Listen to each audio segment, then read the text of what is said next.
আজকের এই সাংবাদিক সম্মেলনে উপস্থিত আছেন প্রদেশ সভানেত্রী সুশ্রী পাপিয়া দত্ত মহোদয়া।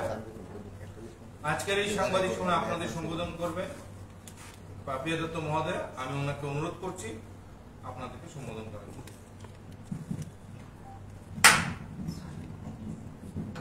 নমস্কার সবাইকে।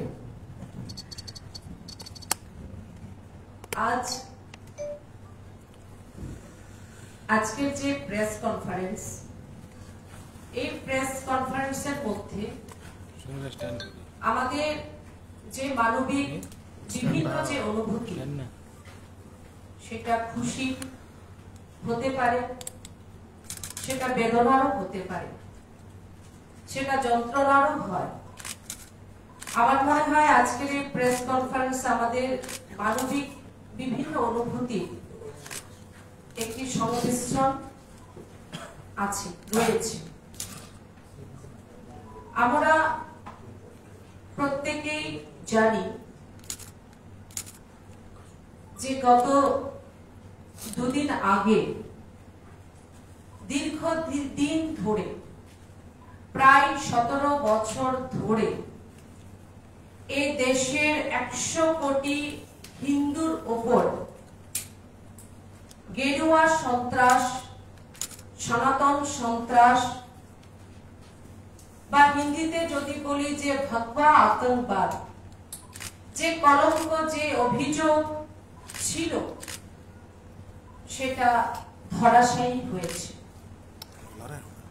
একটি ঐতিহাসিক দিন ছিল সেদিন, যখন Mumbai NIA court, special court Malegaon বোমা বিস্ফোরণ, যে বিস্ফোরণ 2008 সালের 29শে সেপ্টেম্বর হয়েছিল, সেই মামলায় 7 জন যারা অভিযুক্ত ছিলেন, যাদের উপর অভিযোগ আনা হয়েছিল মিথ্যে ভাবে, তারা যখন মুক্তি পেলেন, সেই দিনটি নিশ্চিতভাবে আমাদের এই দেশ নয়, শুধুমাত্র গোটা বিশ্বের হিন্দুদের কাছে এক ঐতিহাসিক মুহূর্ত ছিল বলে আমরা মনে করি।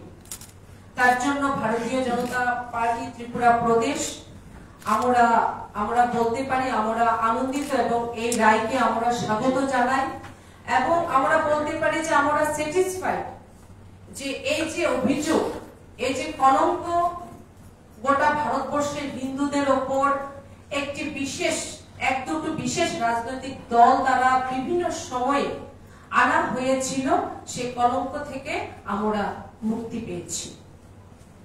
দেখুন, এই ঘটনার যে প্রেক্ষাপট বা আমরা যদি পটভূমি দেখি, সেটা বলা যায় যে কোর্টের রায় যদি আমরা দেখি, তার সঙ্গে যদি আমরা মিলিয়ে দেখি যে 2008 সালে সেই ঘটনায় দুজন যে মূল, যাদের উপর সবসময় অভিযোগটা আনা হয়েছিল, আমাদের একজন আধ্যাত্মিক নেত্রী সাধ্বী প্রজ্ঞা সিং ঠাকুর এবং লেফটেন্যান্ট কর্নেল শ্রীকান্ত পুরোহিত ছিলেন।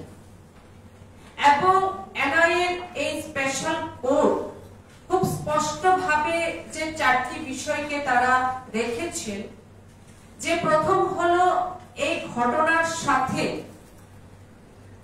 এই তদন্ত প্রক্রিয়ায় এই যে 7 জন অভিযুক্ত ছিলেন, তাদের বিরুদ্ধে কোন রকম পর্যাপ্ত প্রমাণ পাওয়া যায়নি।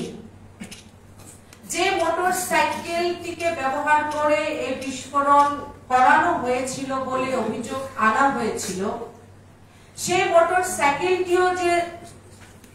মোটরসাইকেলে যে বোমা বিস্ফোরণ হয়েছে তারও কোনো পর্যাপ্ত প্রমাণ তদন্তকারী সংস্থা কোর্টে রাখতে পারেনি।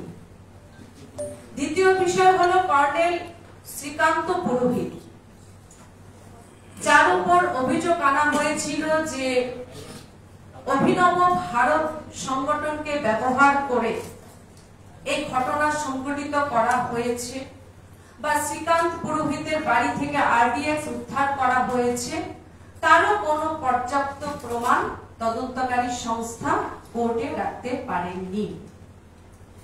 এটা আসলে এই যে ন্যারেটিভ কংগ্রেস পার্টি তখন তৈরি করেছিল, তার পেছনে কারণ ছিল সম্পূর্ণভাবে ভোট ব্যাংকের রাজনীতি।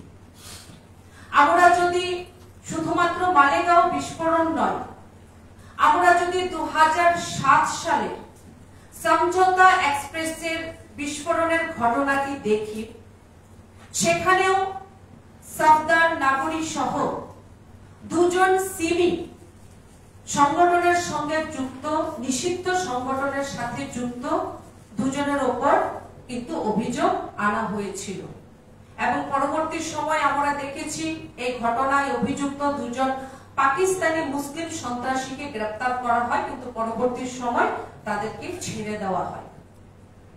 আমরা যদি 2007 সালে হায়দ্রাবাদ মক্কা মসজিদ বোমা বিস্ফোরণের ঘটনা দেখি, সেখানেও দেখা যায় ঘটনা সংঘটিত হওয়ার পর 100 জন পুলিশ, 100 জন, প্রায় 100 জন মুসলিম যুবক হুজি সংগঠনের সঙ্গে যুক্ত, তাদেরকে গ্রেফতার করা হয়, কিন্তু পরবর্তী সময় তাদেরকে রেহাই দেওয়া হয়, মুক্তি দেওয়া হয়।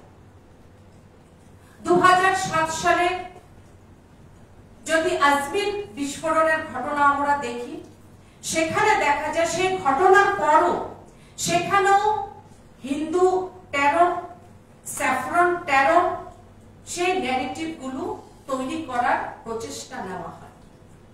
26/11 ঘটনার পরও আমরা দেখেছি কংগ্রেসের নেতা দিগ্বিজয় সিং, উনি একটি বই লিখেছিলেন, যে বইতে পাকিস্তানকে সম্পূর্ণভাবে ক্লিন চিট দেওয়া হয় এবং সেখানেও এই যে বিজনেস মডেল, যে হিন্দু টেরর, স্যাফরন টেরর, সেই ন্যারেটিভ সেখানেও আনা হয়।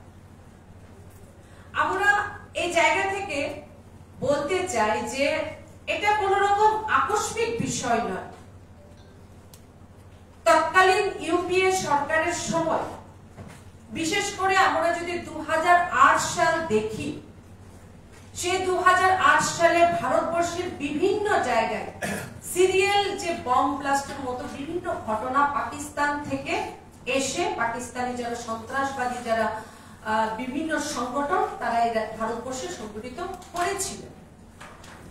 8-8টি জায়গায় সিরিয়াল বম ব্লাস্ট হয়েছিল এবং এই ঘটনাগুলোর পরও গোটা ভারতবর্ষ, গোটা ভারতবাসী, এই রাষ্ট্রের মানুষের যে মোটিভকে হিন্দুদের দিকে ঘুরিয়ে দিয়ে একটি বিশেষ সম্প্রদায়কে নিয়ে ভোট ব্যাংকের রাজনীতি করার প্রয়াস আমরা দেখেছি। কারণ তখন পাকিস্তান থেকে সন্ত্রাসবাদীরা ভারতবর্ষের অভ্যন্তরে কতটা প্রবেশ করে নিয়েছে, কতটা জাল বিছিয়ে নিয়েছে। ইউপিএ সরকার ভারতবর্ষের আভ্যন্তরীণ সুরক্ষায় সম্পূর্ণভাবে ফেল হয়েছিলেন। সেই ঘটনাটি যেন দেশের মানুষ, রাষ্ট্রের মানুষের সামনে উন্মোচিত না হয় খুব স্পষ্টভাবে, তার জন্য সেই মোটিভটিকে, দেশের মানুষের যে দৃষ্টিকে হিন্দু সন্ত্রাসবাদের দিকে ঘুরিয়ে দেওয়ার একটি প্রয়াস নেওয়া হয়েছিল। এবং খুব দুর্ভাগ্যের বিষয়, দেখুন আমি প্রথম বলেছি যে এটি খুশিরও আজকে বিষয়, আমরা স্যাটিসফাইড যে এরকম একটি রায় আজ 17 বছর বনবাসের পর আমরা শুনেছি, আমরা দেখেছি, তার জন্য আমরা খুশি, আমরা স্বাগত জানাই।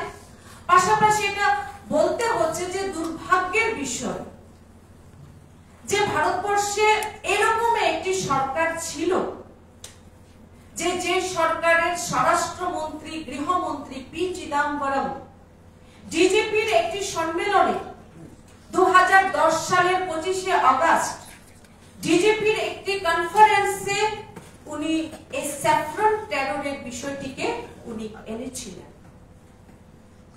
এবং এই চিদাম্বরম, সেই চিদাম্বরম যিনি ইশরাত জাহান মামলায় ভারতবর্ষের বর্তমান গৃহমন্ত্রীকে ফাঁসিয়ে দেওয়ার চেষ্টা করেছিলেন। দুজন ফেক সাক্ষী হাজির করানো হয়েছিল এবং বিভিন্ন তদন্তের সামনে এসেছে যে স্বরাষ্ট্র মন্ত্রণালয়ের একজন কর্মকর্তা আরভিএস মনিকে চাপ দেওয়া হয়েছিল হয়েছিল গৃহমন্ত্রী থেকে এই ইশরাত জাহান মামলায় যেন ভারতবর্ষের বর্তমান গৃহমন্ত্রী মাননীয় অমিত ভাই শাহজিকে যেন ফাঁসানো হয় এবং হলফনামায় যেন ইশরাত জাহানকে যেন পাকিস্তানের এজেন্ট হিসেবে যেন না দেখানো হয়, লস্করি তৈবার এজেন্ট হিসেবে যেন হলফনামায় যেন ইশরাত জাহানের নাম না আনা হয়, তার জন্য চাপ দেওয়া হয়েছিল। যদিও পাকিস্তানের সংগঠন লস্করি তৈবা তারা স্বীকার করেছিলেন যে ইশরাত জাহান তাদেরই সংগঠনের একজন সদস্য। প্রাক্তন আরেকজন স্বরাষ্ট্রমন্ত্রী কংগ্রেসের সুশীল কুমার শিন্ডে, উনি 2013 সালের 20 জানুয়ারি রাজস্থানের জয়পুরের কংগ্রেসের একটি চিন্তন শিবিরে উনি প্রকাশ্যে এই স্যাফরন টেররের বিষয় উনি রেখেছিলেন এবং আরো হাজার ধাপ এগিয়ে কংগ্রেসের যিনি যুবরাজ রাহুল গান্ধী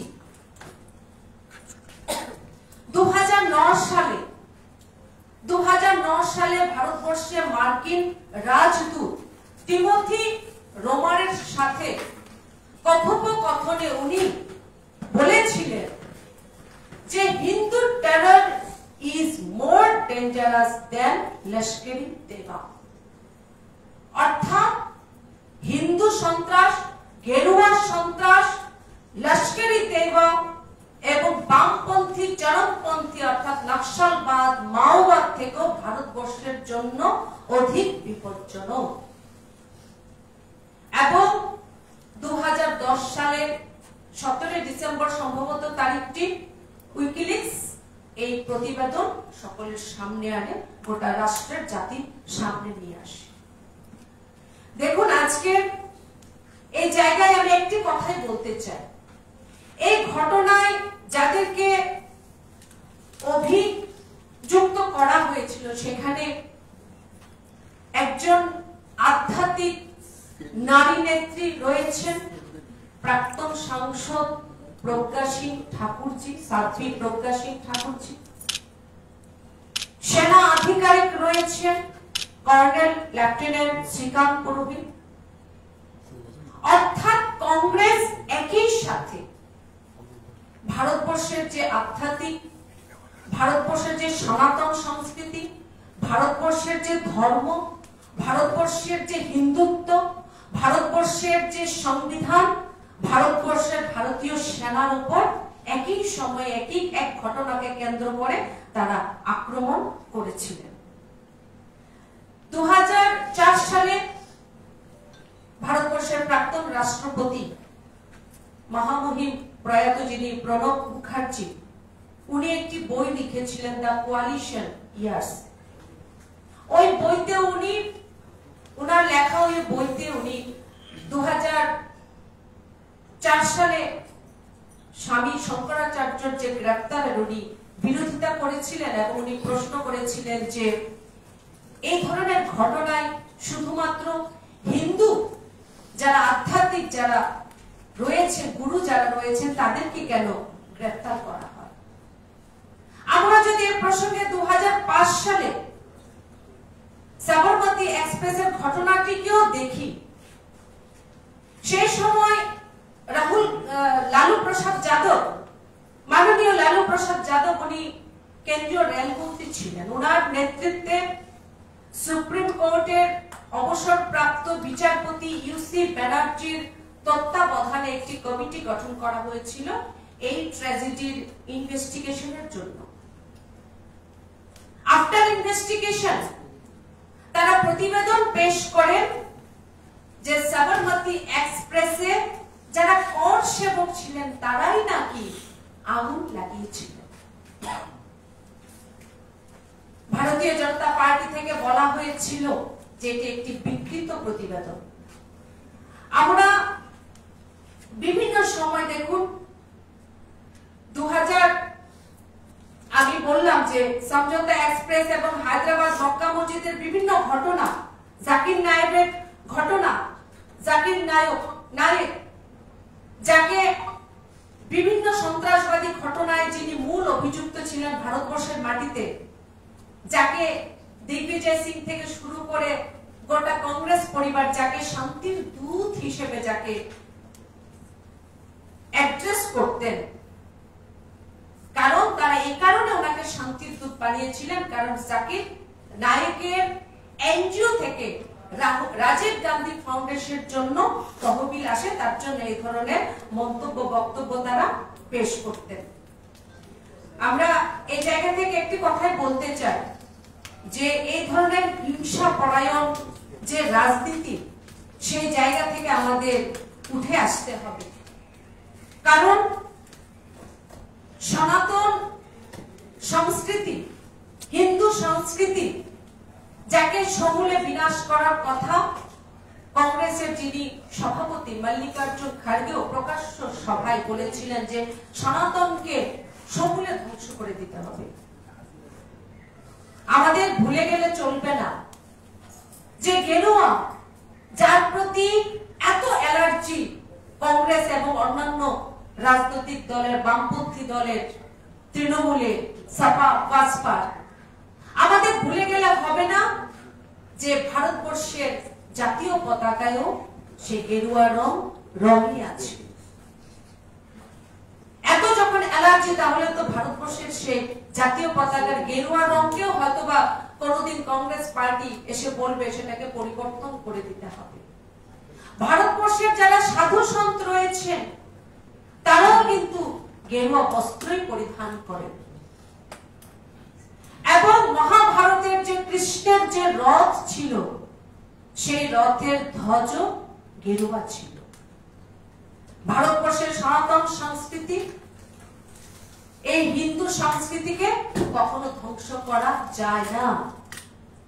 চেষ্টা প্রচেষ্টা শুধুমাত্র ইংরেজ নয়, শুধুমাত্র কংগ্রেস নয়, আমরা মোগল সাম্রাজ্যের সময় দেখেছি ভারতবর্ষের সনাতন সংস্কৃতিকে ধ্বংস করে দেওয়ার কিরকম প্রচেষ্টা হয়েছিল, কিন্তু বারবার এত প্রচেষ্টার পরও ভারতবর্ষের সনাতন যে বিচার, যে সংস্কৃতি, যে আধ্যাত্মিক সাংস্কৃতিক যে ঐতিহ্য, অযোধ্যার রাম মন্দির, কাশী বিশ্বনাথের মন্দির এবং গুজরাটের সোমনাথ মন্দির রূপে সে সনাতন ঠিকই দাঁড়িয়ে থাকে। এবং আমি এই কথা বলে আমার প্রেস কনফারেন্স আমি শেষের দিকে যাব। একটি আমি যেটা প্রথম বললাম যে সবকিছুর মিশ্রণ আপনারা এই প্রেস কনফারেন্সে পাবেন, কারণ এটা আমাদের বেদনা, 17 বছরের যন্ত্রণা। এই যে 17 বছর ধরে এই যে 7 জন যাদের উপরে বদনামে কলঙ্ক অভিযোগ আরোপ করা হয়েছিল, তারা তিলে তিলে চলেছে। ভারতবর্ষের 100 কোটি হিন্দু, বিশ্বের বাকি হিন্দুরা এই যন্ত্রণা আমরা সহ্য করেছি যে আমরা নাকি হিন্দু, গেরুয়া সন্ত্রাসের নাকি অপর নাম। ঠিক এর মধ্যে একটি চমকপ্রদ তথ্য এসেছে এর মধ্যে, যে মালেগাঁও বোমা বিস্ফোরণ ঘটনার পর যে কমিটি গঠন করা হয়েছিল, সেই কমিটির মধ্যে একজন গুরুত্বপূর্ণ ভূমিকা পালনকারী একজন কর্মকর্তা ছিলেন মেহবুব মুজাওয়ার। এবং মেহবুব মুজাওয়ার এর কাছ থেকে যে তথ্য এসেছে, সেই তথ্য হলো এই ঘটনার পর একজন শীর্ষ এটিএস অফিসার, কারণ এই ঘটনার পর প্রথম তদন্তের ভার মুম্বাই এটিএস এর উপর ছিল, একজন শীর্ষ এটিএস অফিসার এবং তৎকালীন সরকারের কয়েকজন প্রভাবশালী নেতা ব্যক্তিত্ব ওনার উপর চাপ প্রয়োগ করেছিলেন এই গোটা ঘটনাটিকে গেরুয়া সন্ত্রাস এই থিওরির দিকে স্থানান্তরিত করার জন্য। এবং চাপ প্রয়োগ করা হয়েছিল কোন প্রমাণ ছাড়া, কোন রকম প্রমাণ ছাড়া আরএসএস আমাদের সরসংঘ চালক শ্রী মোহন ভাগবতজিকে গ্রেফতার করার জন্য চাপ প্রয়োগ করা হয়েছে। যদিও উনি এটাকে, এই বিষয়টিকে প্রত্যাখ্যান করেন এবং খুব স্পষ্টভাবে উনি বলেন যে উনি সাংবিধানিক কাঠামোর বাইরে গিয়ে উনি এই ধরনের কাজ করবেন না, গণতান্ত্রিক কাঠামোকে উনি ধ্বংস করবেন না। এর ফলও যদি ওনাকে ভোগ করতে হয়েছিল, ওনার ঊর্ধ্বতন কর্তৃপক্ষ ওনাকে বিভিন্ন মিথ্যে মামলায় ওনাকে ফাঁসিয়ে দিয়েছিলেন, ওনাকে আদালতের দ্বারস্থ হতে হয়েছিল, ওনার যে প্রমোশন চাকরির ক্ষেত্রে সেটা আটকে গিয়েছিল এবং আদালত ওনাকে নির্দোষ প্রমাণ করে এবং বলা হয়েছে আদালতের তরফ থেকে যে ওনার উপর যে অভিযোগ লাগানো হয়েছিল সেই ঘটনা সম্পূর্ণ ভিত্তিহীন এবং প্রতিহিংসামূলক। আমি শেষে আবারও যারা এই ঘটনায় যাদের উপর তীর ছোড়া হয়েছিল, যারা 17 বছর ধরে যারা তিলে তিলে যারা এই কলঙ্ক নিয়ে যারা বেঁচে ছিলেন, মাননীয় সাধ্বী প্রজ্ঞা সিং ঠাকুরজি, লেফটেন্যান্ট কর্নেল প্রসাদ শ্রীকান্ত পুরোহিতজি, রিটায়ার্ড মেজর রমেশ উপাধ্যায়জি, সমীর কুলকার্ণীজি, অজয় রাহিরকরজি, সুধাকর দ্বিবেদীজি, সুধাকর চতুর্বেদীজি, তাদেরকে অনেক অনেক অভিনন্দন জানাই। এবং আমরাও আজকে অনেক বেশি বলবো যে আমরা অনেক বেশি আনন্দিত এবং অনেক বেশি খুশি। তবে এই ধরনের ঘটনা থেকে যেন কংগ্রেস দল এই ধরনের শুধুমাত্র ভোট ব্যাংকের রাজনীতির কারণে যেন ভারতবর্ষের লোকতন্ত্র, ভারতবর্ষের গণতন্ত্রের কাঠামোর উপর যেন এই ধরনের মিথ্যে যেন কুঠারাঘাত না করেন, রাজনীতির জন্য ভোট ব্যাংকের কারণে সেই আবেদনটুকু আজকের এই জায়গা থেকে আমি রাখবো। এবং শেষ করছি, যদি কোনো রকম প্রশ্ন থাকে আপনারা করতে পারেন।